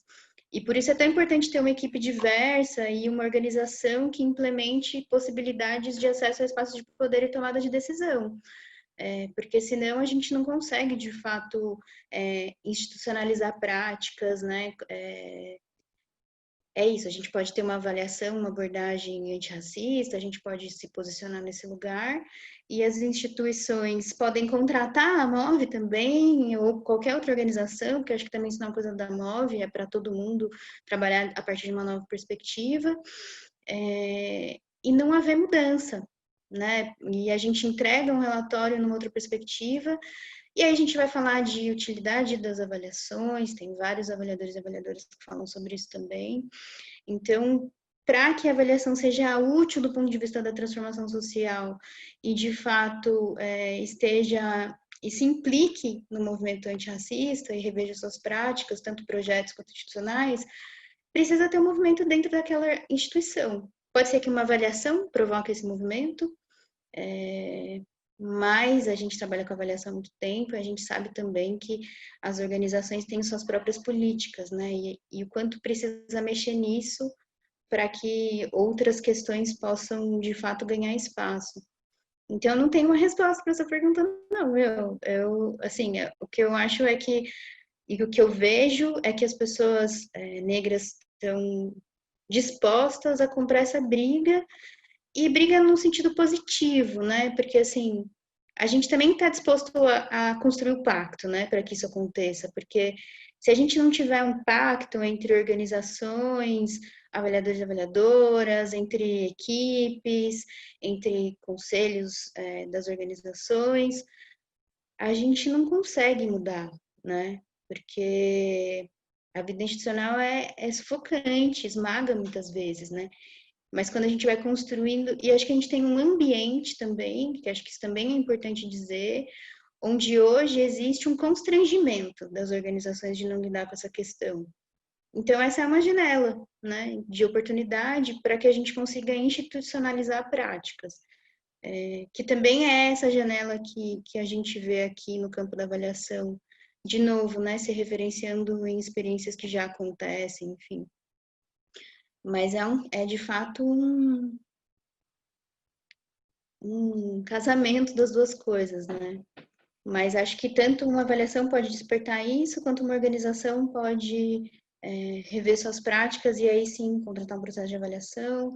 Quanto a gente também tem como que a gente faz para acessar esse conhecimento, como que a gente faz isso? Tem muitas organizações, de novo, muitas organizações pretas que fazem esse trabalho, né, e que dão cursos de formação, que fazem diagnósticos das organizações, enfim, eu sei de algumas organizações, né, né, do campo das fundações e organizações da sociedade civil que se propuseram a esse movimento, né, e aí, de novo, as organizações que a gente já tinha falado, né, que são CERT, Crioula, Ama Psique, enfim, busquem as organizações, porque praticamente racista também é isso, né, reconhecer o conhecimento acumulado pelas mentes e também pelos corpos, né, porque a corporalidade negra também é um ponto, reconheçam essas organizações e acessem esse conhecimento, né, que eu acho que isso também é bastante relevante.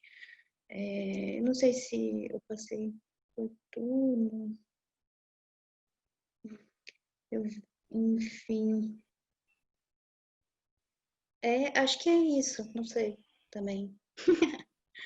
E acho que essa seria a minha fala final também, porque eu acho que a gente ou constrói um pacto e avança,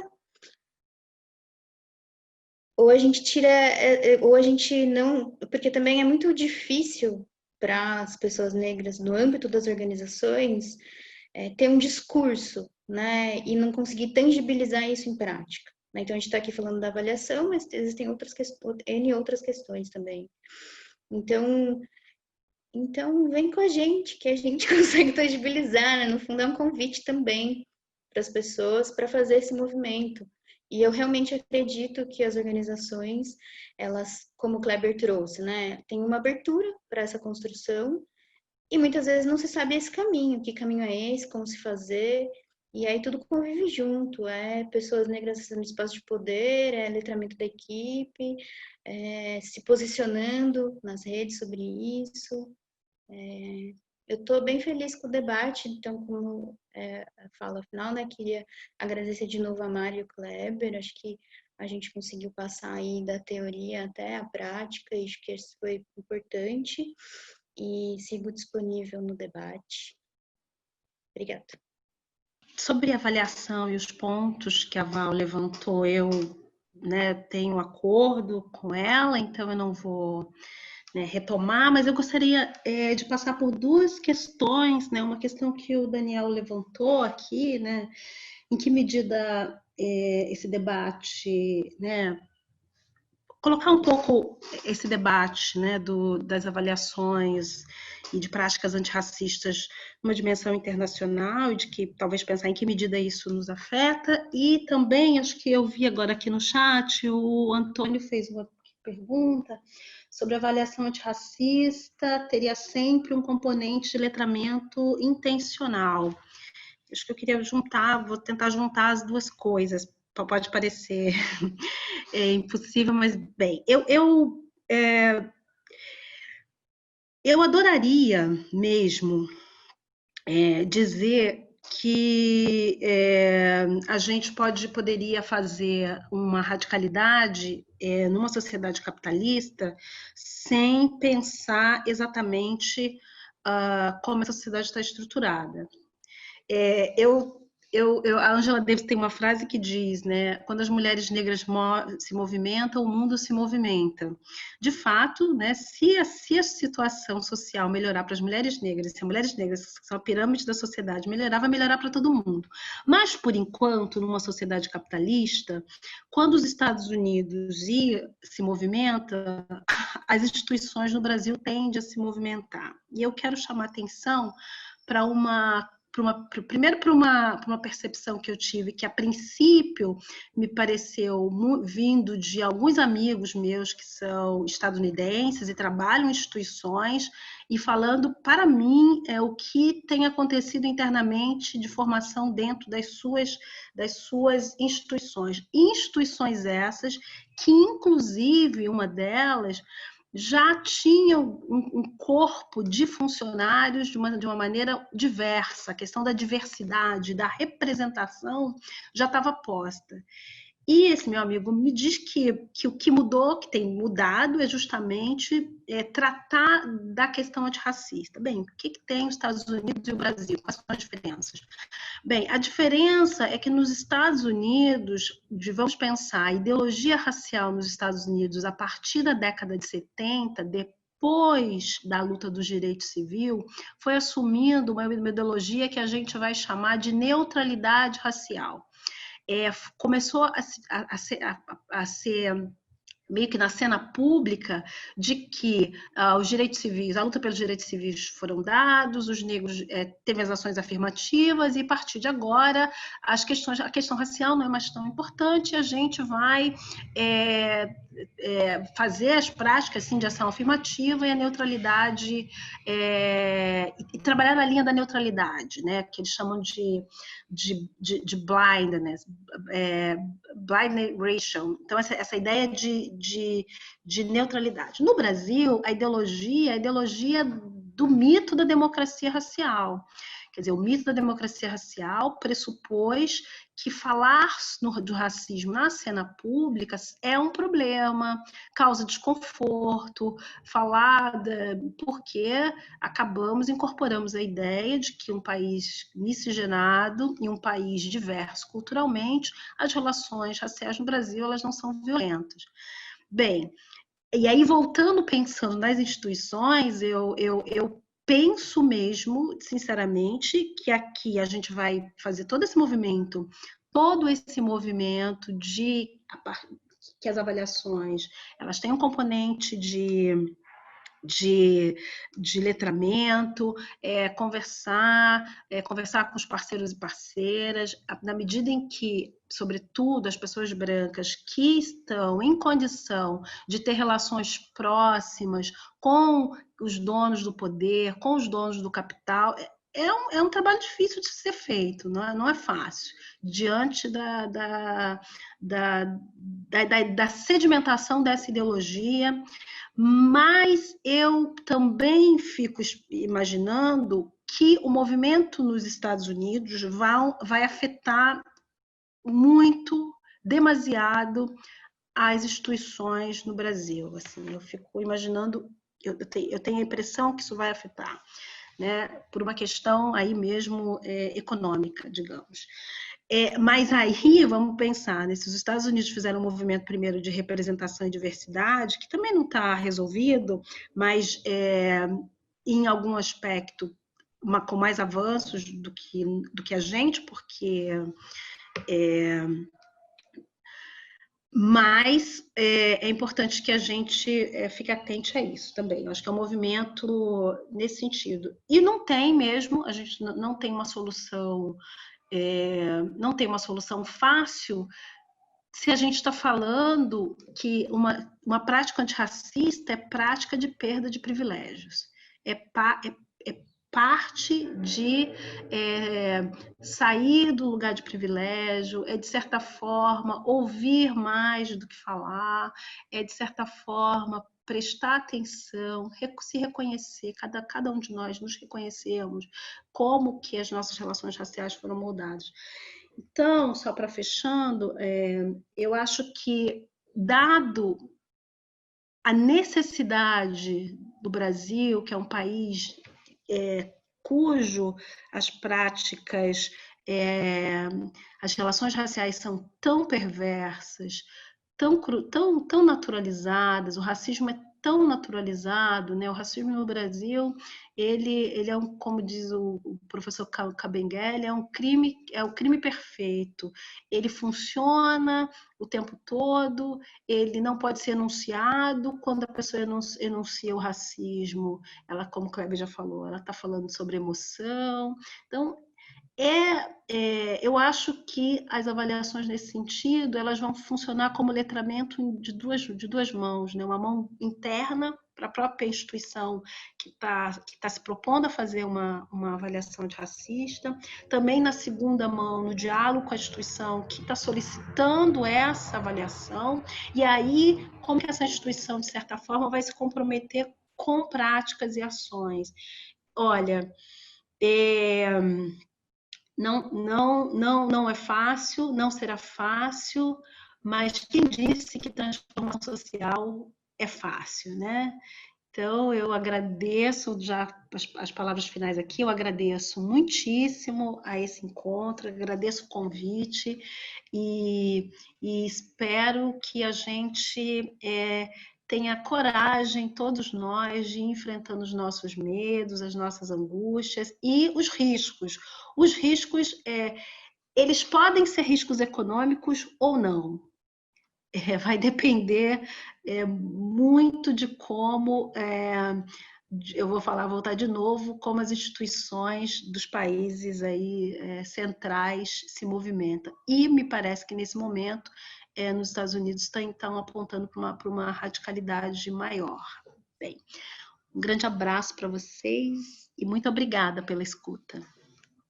Bom, também para finalizar, eu acho que tem um ponto que a Mari traz agora, que eu acho que é central, né? Quando a gente está lidando com projetos sociais, avaliação de projetos e programas, a gente está lidando com todo que é complexo, né? E é mais uma complexidade para a gente lidar. E se a gente encara de frente às outras, não seria diferente que a gente encarasse essa questão também, né? Então, eu acho que é o desafio que está colocado para todos nós, né? Mas é claro, né, tem uma pergunta que veio, mas como a gente coloca essas demandas em instituições que, enfim, né, são, vou traduzir assim, espaços da branquitude, né? Eu queria insistir numa pergunta que né, é possível a gente fazer uma boa leitura da sociedade se a gente não olha para aquilo que é totalmente estrutural dentro dessa sociedade, né? Eu acho que essas perguntas precisam ser feitas nos espaços de reflexão dentro das organizações, né? Seja para quem está pensando nos projetos, seja para quem está avaliando esses projetos. A gente consegue falar de transformação social se a gente não observa essa transformação naqueles que, em geral, estão à margem ou são colocados, né, à margem da sociedade, né? Será que projetos que não trabalham com recortes raciais tendem, né, a ser projetos que vão ter intervenções que podem ser consideradas pouco efetivas? Então, eu acho que são várias perguntas que a gente precisa se fazer e, de fato, nesse momento, a gente não tem respostas para todas elas, né? Mas fazer esse movimento da reflexão, eu acho que já é algo extremamente importante, né?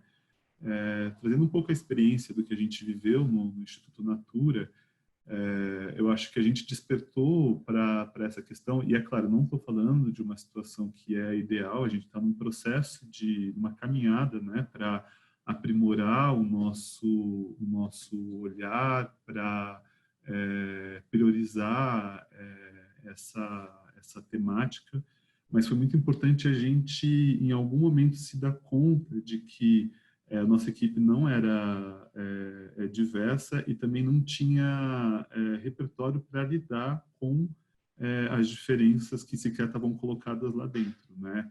Então, eu acho que esse processo que eu diria que é quase de um constrangimento, ele é necessário, e o que a gente fez como equipe foi entender, né, reconhecer esse lugar de que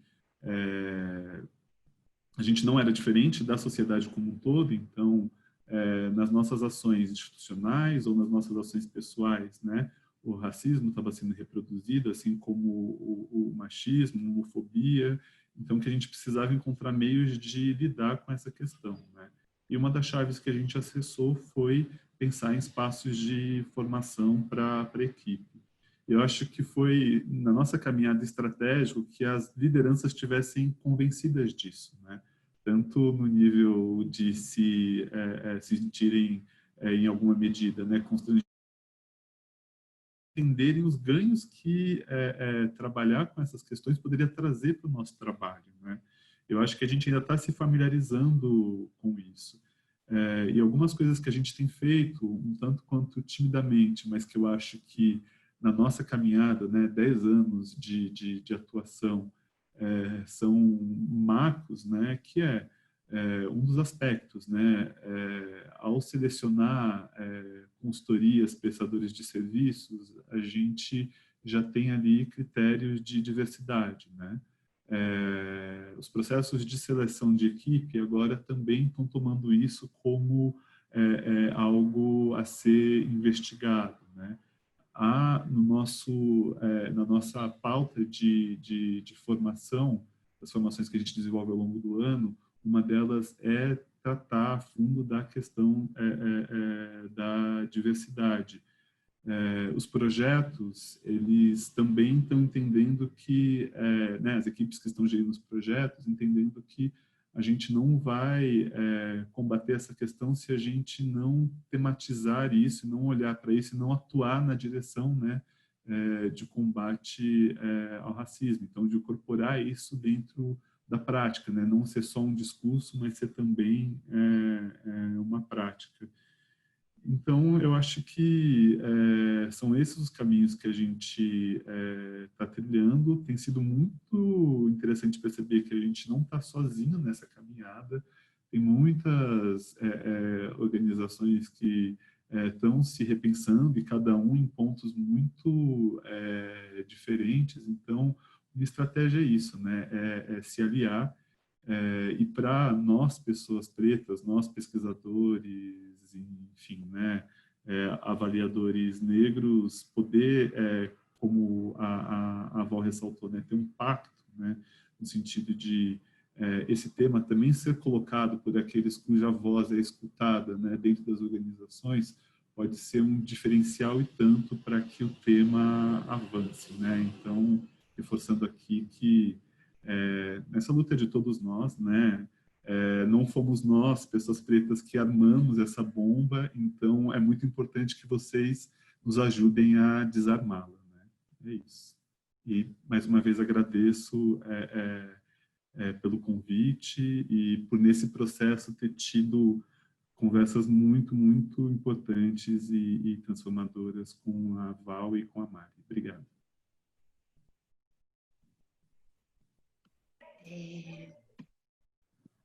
Gente, eu queria agradecer bastante a presença de todo mundo, de todas, todos, todes. Acho que a gente está nessa reflexão na MOVE. A ideia é a gente seguir também e construir caminhos mesmo, mais do ponto de vista prático, assim, né? Tomando como referência também essas várias construções que existem já no campo da avaliação. Perguntaram aqui, né, sobre avaliações que utilizem a interseccionalidade como uma metodologia. Depois eu posso compartilhar, mas eu tenho uma resposta aqui, né? Não tem nada que se apresente como antirracista, mas tem avaliações sim, construídas numa perspectiva interseccional, né? Tem experiências. É isso, eu quero agradecer de novo, acho que é um convite, é um debate que é importante, é necessário, já está atrasado também, mas a gente precisa fazer esse movimento, né? Então, a MOVE segue nesse debate, acho que a gente vai também quer proporcionar outros espaços para fazer esse debate coletivo, e vou deixar aqui enfim, no site da MOVE tem também o meu e-mail, para caso alguém queira, se a Marileia e o Kleber também quiserem disponibilizar contatos, a gente mantém contato. Tá bom?